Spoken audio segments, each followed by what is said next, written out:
ಏಯ್ ಸೊಸೆ ಹೊಡಿಲಿ. ಬೆಳಿಗ್ಗೆ 9 ಗಂಟೆಗಿಂತ ಮುಂಚೆ ಎದಳಬಾರ್ದು ಅಂತ ಹೇಳಿರ್ಲಿಲ್ವಾ ನಾನು? ಹ್ಞೂ ಅತ್ತೆ. ಮೊದ್ಲು ಒಳಗಡೆ ಹೋಗು.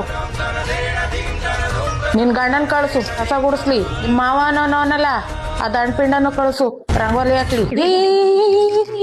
ಇದಳು ಇದಳು ಬೈಲಿ ಬೈಲಿ ಬೈಲಿ ಬೈಲಿ ಬೈಲಿ ಬೈಲಿ ಬೈಲಿ ಬೈಲಿ. ಬಾ ಕೂತ್ಕೋ. ನೀನ್ ಯಾಕೆ ಮನೆ ಒರೆಸ್ತಾ ಇದೀಯ? ಇದು ನನ್ ತವ್ರ ಮನೇನೂ ಅಲ್ಲ, ನಿನ್ ತವ್ರ ಮನೇನೂ ಅಲ್ಲ. ಇದು ಯಾವನು ತವ್ರ ಮನೇನೋ ಅವನು ಒರೆಸ್ಲಿ. ಏನ್ರಿ ಕುಡಿಯಕ್ ಬಿಸಿನೀರ್ ಬೇಕಾ? ತಂದೆ ರೀ. ನಿಲ್ಲು. ಏನಂತೆ ಅವನ್ಗೆ ಬಿಸ್ನೀರ?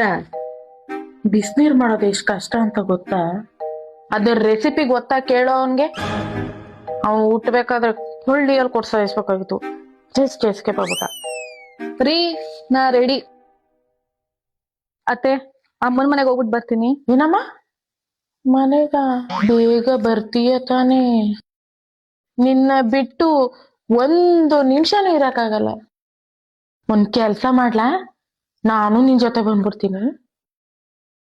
ಅತ್ತೆ ಮನೇಲಿ ಇದು ಬೇಜಾರಾಗ್ತದೆ, ಕೆಲ್ಸಕ್ಕೆ ಹೋಗ್ಲಾ? ನಿನಗೆ ಬೇಕಿದ್ರೆ ಕೆಲ್ಸಕ್ಕೆ ಹೋಗು, ಬೇಡ ಅಂದ್ರೆ ಮನೇಲಿರು.